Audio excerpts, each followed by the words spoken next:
Léa était une jeune fille timide de 18 ans qui luttait beaucoup avec son poids, atteignant 120 kilos.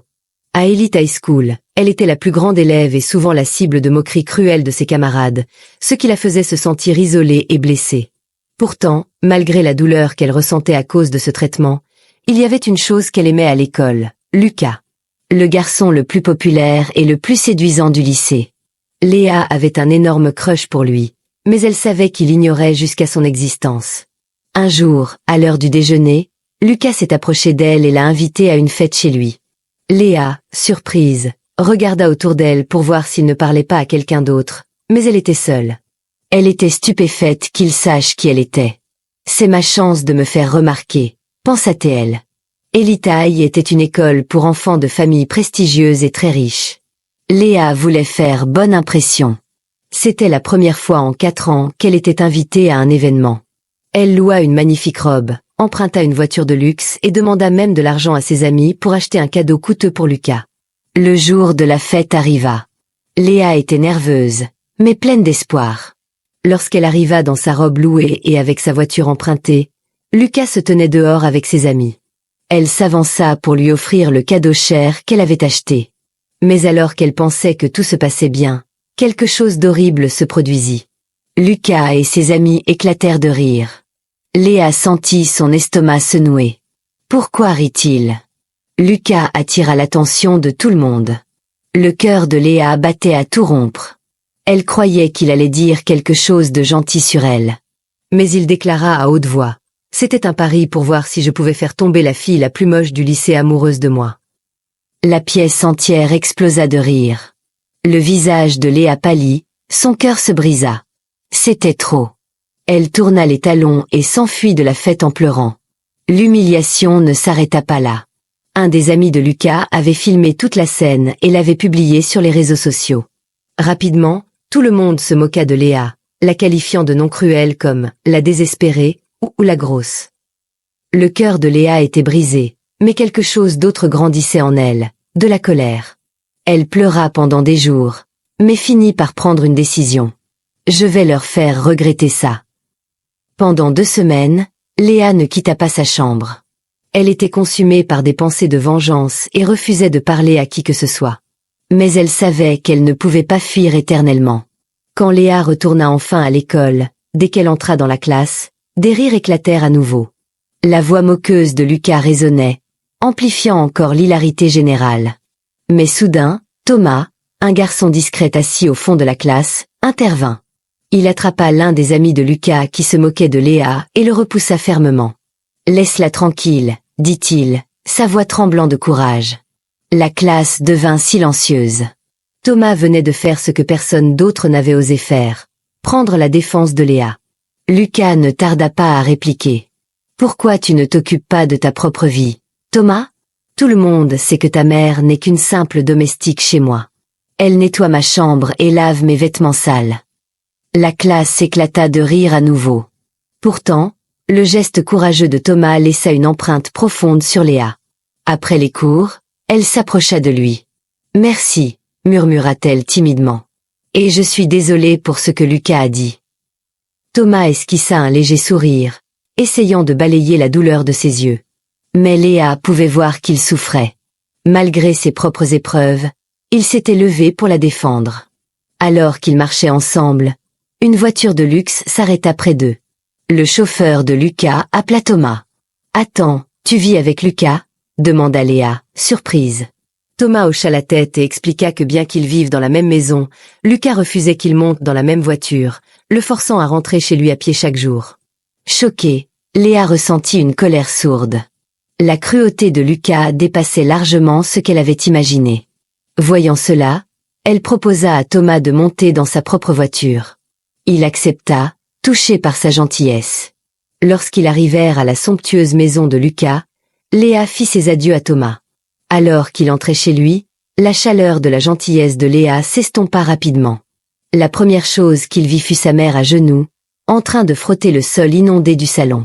Ses yeux étaient rouges et gonflés, témoins de larmes récentes. « Maman !» s'écria Thomas, inquiet, en se précipitant vers elle. « Que s'est-il passé? Qui a fait ça ?» Sa mère leva les yeux, la tristesse marquée sur son visage. De nouvelles larmes coulèrent sur ses joues. « C'était Lucas », murmura-t-elle, la voix tremblante. Il est rentré il y a un moment et a commencé à jeter de l'eau partout dans le salon. Quand je lui ai demandé d'arrêter, il a commencé à m'insulter et à dire des choses horribles sur nous. Thomas sentit la colère bouillonner en lui. Il savait pourquoi Lucas avait fait cela, pour les punir de ce qui s'était passé à l'école.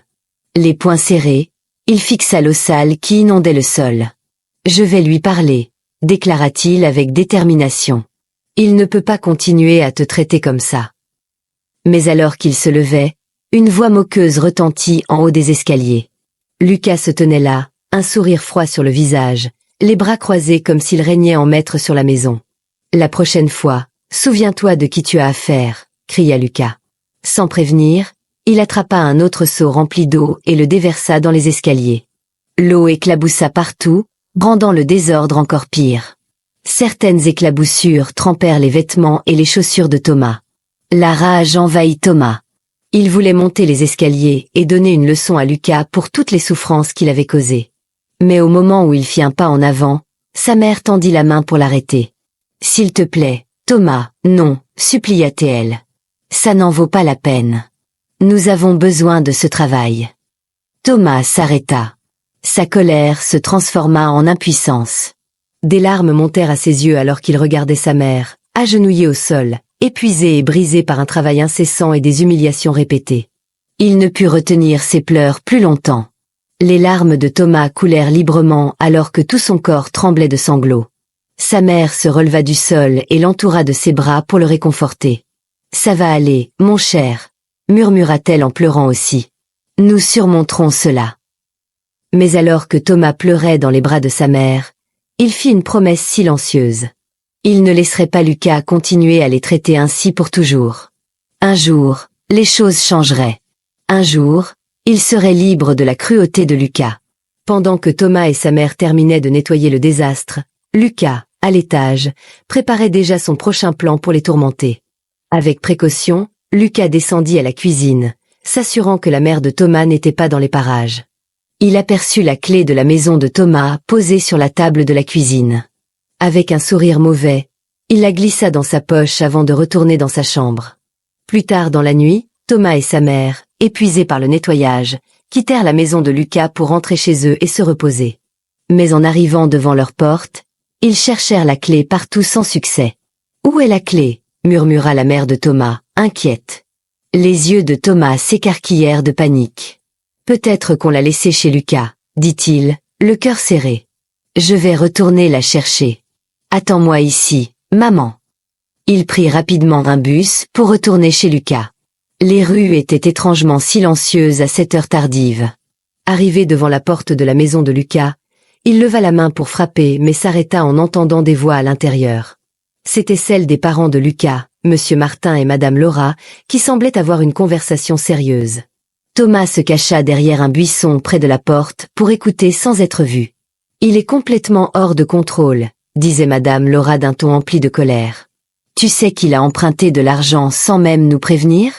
Et il a tout dépensé pour une fête. » Le cœur de Thomas battait à tout rompre tandis qu'il écoutait.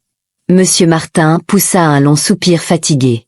« Aucun de nos enfants ne nous a causé autant de problèmes. Parfois, je regrette de l'avoir accueilli dans notre foyer après la mort de sa vraie mère. » Les yeux de Thomas s'écarquillèrent sous le choc. « Quoi ? Qu'est-ce qu'il vient de dire ?» pensa-t-il, luttant pour comprendre cette révélation. Lucas n'était pas leur fils biologique ? Monsieur Martin continua, la frustration dans la voix. « Nous avons tout fait pour lui. Nous le traitons comme nos autres enfants, mais il nous cause tellement de soucis. » Thomas n'en croyait pas ses oreilles. Non seulement Lucas n'était pas leur véritable fils, mais il causait des problèmes non seulement à leur famille, mais aussi à celle de Thomas. Une vague de sympathie pour Lucas monta en lui, mais elle fut rapidement remplacée par le souvenir de la façon cruelle dont Lucas traitait sa mère. Lorsque les parents de Lucas cessèrent de parler, Thomas sortit discrètement de derrière le buisson et frappa à la porte. Madame Laura ouvrit, l'air épuisé. Thomas afficha un sourire poli, faisant semblant de n'avoir rien entendu. « Bonsoir, madame, dit-il. Je crois que ma mère a oublié sa clé ici par erreur. » Madame Laura hocha la tête, bien que visiblement fatiguée. Oh, la clé, laisse-moi vous aider à chercher. Elle fouilla le salon et la cuisine, mais la clé restait introuvable. Thomas savait au fond de lui que Lucas l'avait sûrement prise, mais il garda le silence. Ce n'était pas le moment de le confronter.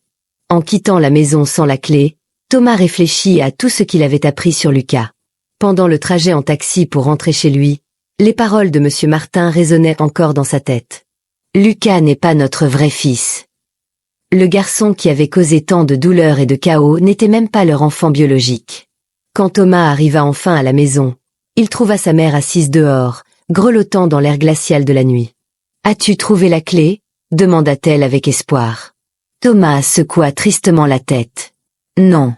Maman, elle n'était pas là. » Avec un soupir de déception, sa mère regarda autour d'elle. Il était tard et ils n'avaient nulle part où aller. Ils s'assirent sur les marches devant leur porte, blottis l'un contre l'autre. La nuit devint de plus en plus froide, et bientôt, une pluie battante s'abattit sur eux, les trempant jusqu'aux os. Thomas sentait sa mère trembler à ses côtés, et ses propres vêtements étaient complètement mouillés. Les larmes montèrent à ses yeux. Il aurait voulu pouvoir changer leur situation, mais tout ce qu'il pouvait faire était d'endurer cette longue nuit pluvieuse. Pendant ce temps, à l'école, le comportement de Lucas devenait incontrôlable. Chaque jour, il se montrait de plus en plus méchant, harcelant ses camarades et manquant de respect au professeur. Personne n'osait s'opposer à ses actions cruelles, et il semblait savourer le pouvoir qu'il exerçait sur les autres. Son rire résonnait dans les couloirs chaque fois qu'il faisait du mal à quelqu'un. Un week-end, Léa alla rendre visite à sa cousine Clara, une actrice populaire. Alors qu'elle discutait, une notification apparut sur le téléphone de Clara. Léa regarda l'écran et ouvrit de grands yeux de surprise. Lucas avait envoyé un message direct à Clara, la suppliant de répondre. « Tu le connais ?» demanda Clara en remarquant l'expression de Léa. « Oui » répondit Léa, encore surprise. « Il est dans ma classe. » Clara haussa un sourcil avec un sourire. « On dirait qu'il est un grand fan », dit-elle en montrant à Léa la longue liste de messages que Lucas lui avait envoyés. Léa n'en croyait pas ses yeux. Lucas, avec tout son orgueil, envoyait sans arrêt des messages à Clara, espérant une réponse. Une idée traversa l'esprit de Léa. « Clara, je peux lui répondre ?» demanda-t-elle, un sourire malicieux sur le visage.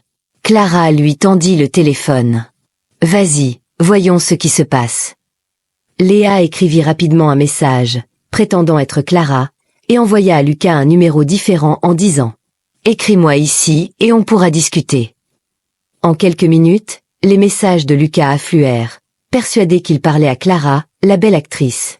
Il se montrait si poli et charmant, rien à voir avec le garçon arrogant de l'école. Léa lisait ses messages et riait aux éclats. Il n'avait aucune idée qu'il s'agissait d'elle à l'autre bout. Ce soir-là, en se couchant, Léa sourit. C'était enfin sa chance d'apprendre une leçon à Lucas. Le lendemain à l'école, Lucas marchait dans les couloirs avec une démarche fière, agissant comme s'il possédait l'endroit. Pendant ce temps, Léa, toujours en se faisant passer pour Clara, continuait à discuter avec lui. Il commençait à parler du bal de promo qui approchait, et Lucas voulait absolument se montrer avec sa nouvelle petite amie pour impressionner tout le monde. Excité, Lucas envoya un message. « Clara, il y a un bal à mon école bientôt, ça va être super. » Il s'imaginait déjà entrer au bras de la célèbre actrice et devenir le sujet de toutes les conversations. Léa répondit « Tu veux que je vienne avec toi ?» Le cœur de Lucas fit un bond, et il répondit rapidement « Oui, j'adorerais ça. » Il imaginait déjà les visages stupéfaits de tout le monde lorsqu'il arriverait avec Clara au bras. L'excitation pour le bal battait son plein. Les couples planifiaient leur tenue et répétaient des pas de danse, tandis que ceux qui n'avaient pas de cavalier cherchaient désespérément un partenaire. Mais Léa, avec son corps rond et son attitude maladroite, peinait à trouver quelqu'un. Aucun garçon ne voulait être vu avec elle, et elle était moquée et ridiculisée. Il en était de même pour Thomas, le garçon qui avait autrefois défendu Léa. Personne ne voulait aller avec lui, car il était pauvre et le fils de domestique. Thomas, remarquant cela, comprit que Léa et lui avaient été laissés de côté. Thomas décida alors de demander à Léa d'être sa cavalière pour le bal de promo. Après les cours, il l'approcha, nerveux mais plein d'espoir. « Léa, voudrais-tu aller au bal avec moi ?» demanda-t-il timidement. Surprise et touchée, Léa lui adressa un sourire chaleureux. Oui, Thomas, j'aimerais beaucoup. Thomas, soulagé et heureux, ne voulait pas être le seul à danser seul au bal. Mais pour Lucas, les choses ne se passaient pas aussi bien. Il avait maintenant 2 cavalières, sa petite amie et Clara. Ne voulant pas rater l'occasion de se montrer, il rompit avec sa petite amie quelques jours avant le bal. « Tu n'es plus à mon niveau », dit-il froidement. Sa petite amie, dévastée, avait tout planifié pour qu'il passe une soirée parfaite, mais Lucas n'en avait que faire. Il était trop concentré sur son rêve d'arriver avec la célèbre et magnifique actrice. À l'approche du bal, Léa et Thomas se rapprochèrent en passant beaucoup de temps ensemble. Chaque jour, après l'école, lorsqu'elle déposait Thomas chez Lucas, elle remarquait à quel point Léa manquait de confiance en elle. Elle décida alors de l'aider. Ils commencèrent à s'entraîner ensemble. Thomas mit Léa sur un régime spécial et l'encouragea à chaque étape. Après les cours, ils allaient courir ensemble. Léa était très reconnaissante du soutien de Thomas. Elle commença à se sentir plus confiante que jamais. Elle n'avait jamais eu de véritable ami loyal et bienveillant auparavant. Les gens avaient l'habitude de la fixer et de se moquer d'elle partout où elle allait. Léa et Thomas avaient convenu d'aller au bal en faisant semblant d'être en couple. Au début, ce n'était qu'un arrangement, un plan pour que les autres élèves ne rient pas d'eux en les voyant arriver seuls. Mais au fil des semaines et à force de passer du temps à s'entraîner ensemble, quelque chose d'inattendu se produisit. Léa commença à s'attacher profondément à Thomas.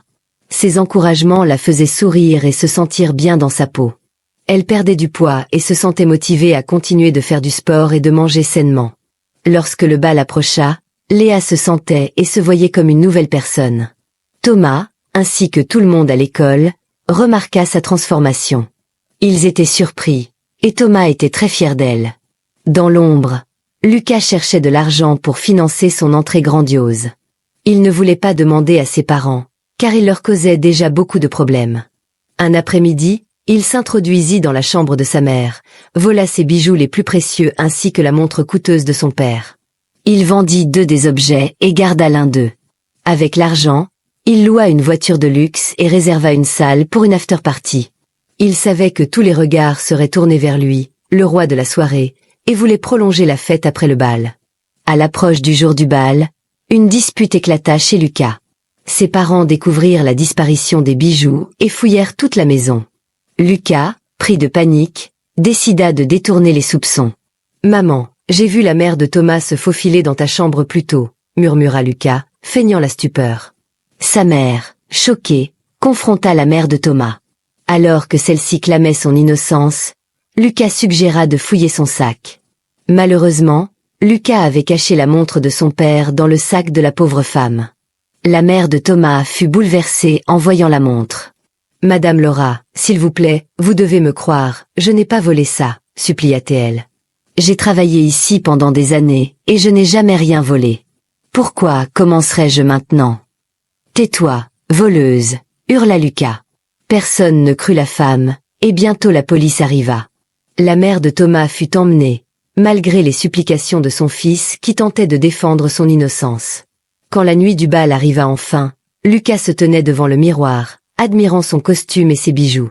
Il était prêt pour son entrée spectaculaire. Mais il y avait un problème. Clara, la magnifique actrice avec qui il devait aller, était introuvable. Lucas, paniqué, tenta désespérément de l'appeler. Juste au moment où il commençait à s'inquiéter, il reçut un message de Clara. « Retrouve-moi à l'école. » Lucas, en sueur, poussa un soupir de soulagement. Il monta dans sa voiture de luxe louée et se rendit à l'école. Il entra dans la salle scintillante remplie d'élèves excités et de lumières étincelantes. Mais, en balayant la pièce du regard, Clara était toujours introuvable. Soudain, son téléphone vibra de nouveau. Un message disait « Je suis dehors, viens vite ». Lucas se précipita à l'extérieur et trouva Clara, vêtue d'un long manteau et portant un masque. « Pourquoi es-tu habillée comme ça ?» demanda-t-il, très confus. « J'ai un plan pour te surprendre », répondit-elle d'une voix basse. Lucas était ravi, pensant que la surprise rendrait son entrée encore plus spectaculaire. Il prit sa main et entra dans la salle de bal avec elle. Tous les regards se tournèrent vers lui et la mystérieuse fille masquée. Des murmures s'élevèrent partout, et les élèves les désignaient du doigt. Mais ce n'était que le début des secrets et des trahisons que Lucas allait affronter, une nuit qu'il n'oublierait jamais. Finalement, Lucas monta sur scène avec la fille masquée qu'il pensait être Clara. Il interrompit le groupe qui jouait, prit le micro de l'animateur et commença à parler. « Voici ma petite amie, la plus célèbre actrice du pays et la fille la plus belle de ce pays. Elle me complète. » Quelqu'un dans la foule cria « Enlève ton masque !» Lucas, tout excité par l'attention générale, demanda à Clara de retirer son masque. Lentement, la mystérieuse fille leva les mains pour retirer son masque. La foule retint son souffle, attendant de découvrir le visage caché. Mais lorsque le masque tomba, un choc parcourut la salle. À côté de Lucas ne se tenait pas la célèbre et magnifique actrice. C'était en réalité une vieille femme sans dents, aux cheveux en bataille et aux vêtements sales cachés sous le manteau. Lucas poussa un cri d'horreur alors que des éclats de rire envahissaient la pièce. Son ex-petite amie riait tellement qu'elle devait se tenir le ventre. Même ses soi-disant meilleurs amis étaient pris d'un fou rire. L'humiliation était insupportable. Lucas quitta la scène en courant, les larmes coulant sur son visage. Il se précipita dans le parking et vit Léa et Thomas arriver. Mais Léa était méconnaissable. Elle n'était plus la fille dont tout le monde se moquait. Elle était mince, tonique et portait la plus belle robe de la soirée. Elle avançait avec assurance et grâce. Thomas, lui aussi, était superbe, ressemblant à un prince dans son costume ajusté. Lucas n'en croyait pas ses yeux, mais il n'avait pas le courage de leur parler. Rongé par la honte, il courut vers la voiture de luxe qu'il avait louée et s'enfuit du bal à toute vitesse. Ses yeux embués de larmes l'empêchaient de bien voir la route. Trop distrait par son humiliation, il ne remarqua pas l'arbre devant lui, jusqu'à ce qu'il soit trop tard. La voiture s'écrasa avec fracas contre l'arbre, complètement détruite. Lucas sortit de la voiture en titubant et constata les dégâts. Il savait qu'il était dans de gros ennuis. Jamais il ne pourrait rembourser cette voiture. Il appela ses parents pour leur annoncer l'accident, mais personne ne répondit. Il abandonna la voiture contre l'arbre et prit un taxi pour rentrer chez lui. Arrivé chez lui, il essaya d'ouvrir la porte avec ses clés, mais celle-ci était verrouillée et ses clés ne fonctionnaient plus. Il frappa et frappa, mais personne ne répondit. Il appela sa mère, mais toujours pas de réponse. Soudain, un message apparut sur son téléphone. C'était un message de son père. « Lucas, nous savons que tu as volé les bijoux et accusé la mère de Thomas. Nous avons trouvé ces clés chez toi. Nous en avons assez de toi et nous ne pouvons plus te garder chez nous. Retourne chez ta grand-mère. Tu nous as causé trop de douleur et de tristesse. Nous t'avons tout donné, mais tu nous as repayé par des ennuis chaque jour. » En lisant ces mots, le cœur de Lucas se brisa. Ses parents avaient découvert toute la vérité. Son monde s'effondra lorsqu'il réalisa à quel point il avait blessé la famille qu'il avait accueillie après la mort de sa mère. Il n'avait plus accès à la vie de luxe qu'il avait prise pour acquise. Assis sur le pas de la porte, la réalité de ses actions le rattrapa. Il devrait quitter son école, retourner chez sa grand-mère dans le village où il avait grandi et trouver un moyen de payer pour la voiture détruite. Il regretta amèrement ses choix et souhaita pouvoir remonter le temps pour réparer ses erreurs. Mais il était trop tard. Il avait maltraité Thomas et sa pauvre mère, oubliant complètement qu'il venait lui-même d'un milieu modeste et n'avait eu que la chance de vivre avec une famille riche. En poursuivant une vie de faux éclats et de glamour, il avait tout perdu. Maintenant, il était seul pour faire face aux conséquences de ses actes. Assis sur le pas de la porte, il réfléchit à tous les privilèges qu'il avait eus et qu'il avait gâchés, à toutes les personnes qu'il avait rabaissées et à toutes celles qu'il avait blessées. Il pleura amèrement, en levant les yeux. Il vit un taxi s'arrêter pour le ramener au village. Lucas réalisa que ce que l'on sème, on finit toujours par le récolter. Si vous avez aimé cette histoire, n'oubliez pas de mettre un j'aime, de laisser un joli commentaire et de vous abonner pour découvrir d'autres récits. Que pensez-vous de Léa, Lucas et Thomas dans cette histoire? Partageons nos avis dans les commentaires.